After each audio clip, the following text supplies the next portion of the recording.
An extended 9 o'clock news, first on BBC1 with Peter Sissons.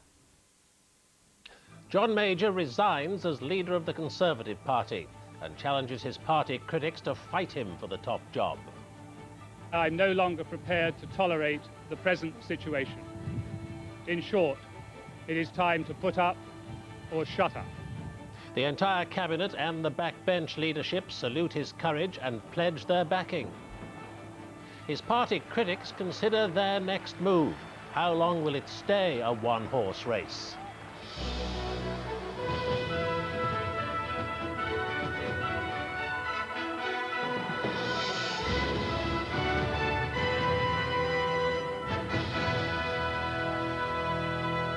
Good evening.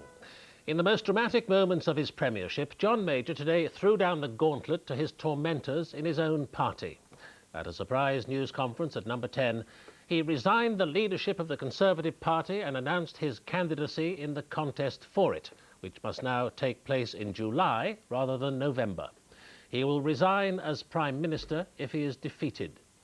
But every member of the Cabinet pledged to back him, and every member also of the executive of the Backbench 1922 Committee.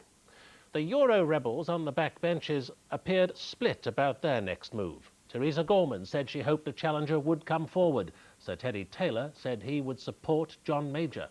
For Labour, Tony Blair said what Britain needed was a general election. Mr Major's predecessor, Baroness Thatcher, said she believed he would be re-elected. John Major's never been the safety-first politician he sometimes looks. Today, he gambled all on the ultimate back-me-or-sack-me throw. He's always said he would surprise the political world by the manner of his going. Today, he called a rare press conference in the Downing Street garden, turned up half an hour late and astonished the assembled media by declaring that he was indeed quitting as party leader, but only to stage a contest for his own job, which he intended to enter and win. I've been deeply involved in politics since I was 16. I see public service as a duty, and if you can serve, I believe you have an obligation to do so. I've now been Prime Minister for nearly 5 years. In that time, we've achieved a great deal, but for the last 3 years, I've been opposed by a small minority in our party. During those 3 years, there have been repeated threats of a leadership election. In each year, they turned out to be phony threats. Now, the same thing again is happening in 1995. I believe it's in no one's interest that this continues right through until November. It undermines the government and it damages the Conservative Party. I am not prepared to see the party I care for laid out on the rack like this for any longer. To remove this uncertainty, I have this afternoon tendered my resignation as leader of the Conservative Party to Sir Marcus Fox, the chairman of the 1922 Committee, and requested him to set the machinery in motion for the election of a successor. I have confirmed to Sir Marcus that I shall be a candidate in that election. If I win, I shall continue as Prime Minister and lead the party into and through the next general election. Should I be defeated, which I do not expect, I shall resign as Prime Minister and offer my successor my full support. The Conservative Party must make its choice. Every leader is leader only with the support of his party. That is true of me as well. That is why I'm no longer prepared to tolerate the present situation. In short, it is time to put up or shut up. I've nothing more to say this afternoon. Thank you very much. MPs of all parties who heard and watched the Prime Minister's words were stunned by the dramatic move. Cabinet colleagues rushed out declarations of support for what they called a brave initiative. A view that he has reached that it is necessary to clear the air, that it is important to reunite behind the Prime Minister's leadership in the national interest and get on with the job of government. He's the best Prime Minister for my country, and I wish him all success. Will you be supporting him in the leadership election? I shall be supporting him very actively and enthusiastically.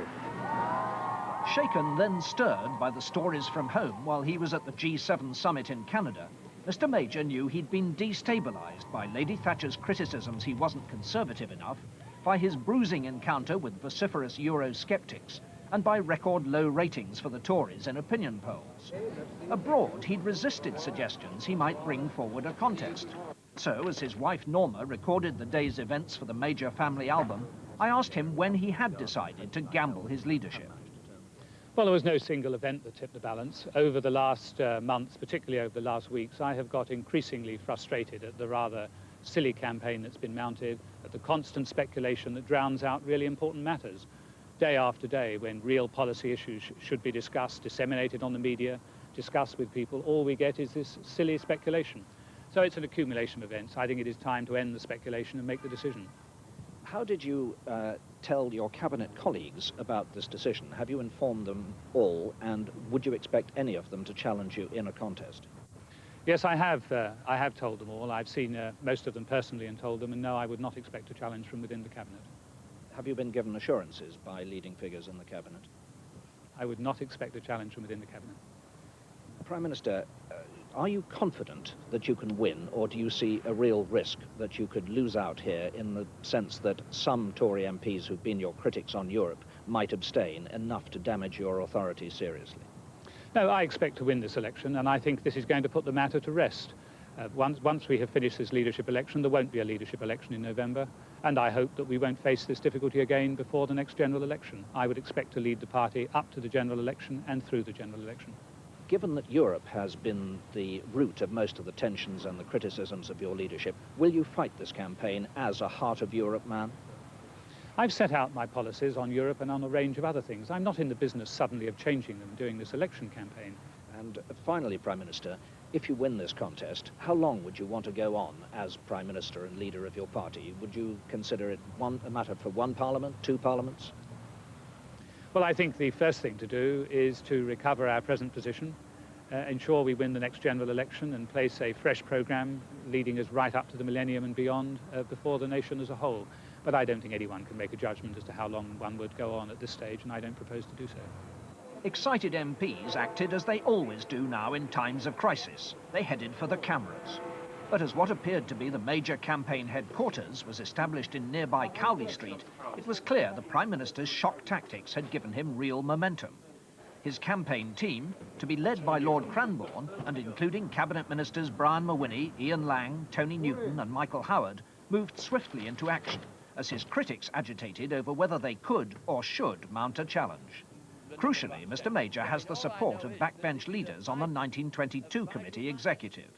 The whole of the executive of the 1922 committee intend to sign his nomination paper, 18 of us.